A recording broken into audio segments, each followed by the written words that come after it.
Looks like random gibberish. It's actually a hidden message I sent to a friend. Wanna know how? Want to send a message like this? Just use CoderNotepad, a free tool to encrypt and decode messages in seconds.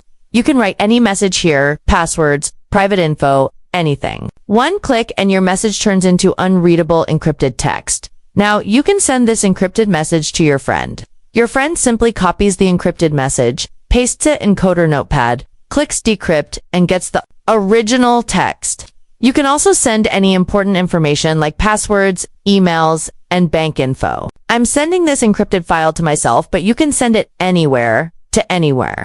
Open and decrypt your messages anytime, anywhere, without risking your privacy. Whether it's passwords, private messages, or sensitive files, keep them safe and encrypted.